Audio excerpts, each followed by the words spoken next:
Growing up in Fort Lauderdale Beach in the 80s was pretty interesting. It was a time where the city was transforming from a spring break destination into really didn't know what it wanted to be. And so it was a very transformational period. We liked Fort Lauderdale. We did our homework, and everyone said that there was a thriving business in the beach with the spring break, and it was just overnight. We made up our mind and we said this is the place where we want to be. The city decided, not us, that it wanted to be a long-term luxury destination. But in order to do that, it was a big pivot, not only in the infrastructures, but also a plan. Like, how are you going to get there? We helped transform Fort Lauderdale Beach really by watching our parents and then following their lead and in their footsteps. So they had a vision for the beach and what they wanted it to become. And when Nitin and I came home to work with our mom, we just made sure that that vision stayed as our guiding light. We believed in Fort Lauderdale before the rest of the world did.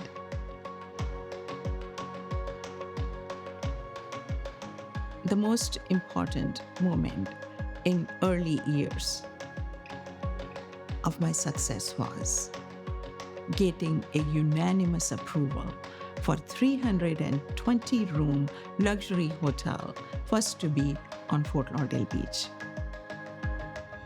So Fort Lauderdale has a great history. It's got beautiful character that we would never want to change. We love the Bonnet House. We love the Stranahan House. There's all these like gems that are around town. When we did the Gale Hotel, my brother set out on a mission to make sure we preserved the character of that beautiful place. Actually, my 5th grade teacher lived in it at the time, and we knew it was a special place. I'd say the project that really defined the vision was the Four Seasons, and it was the cutting of the ribbon at the opening where it finally felt like a reality. So to be able to continue this journey with my brother and seeing Fort Lauderdale continue to evolve with the opening of the Four Seasons, with all of the extraordinary things that are happening in this community, it's truly a gift. We honor the city's roots by pushing it forward elegantly. We had this beautiful little site in the middle. And rather than trying to overcomplicate it, we said, let's go with the low density building that's very bespoke, that's very unique in both its amenity package, its location, and its quality. Focusing in on what amenities matter, what design matters, and not having everything in a project, but having the right things. Creating a sense of community in a building is always a unique process. So first and foremost, we lean on our mother's experience living in some of our projects and what she's learned has worked and what doesn't work.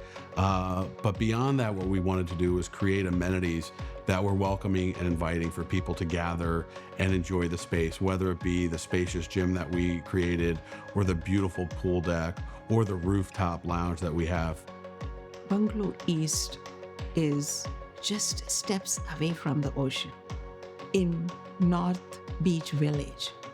I think North Beach is in its infancy and its uniqueness because it will be able to have that small, bespoke, intimate experience while also having a luxury experience next door, walking distance.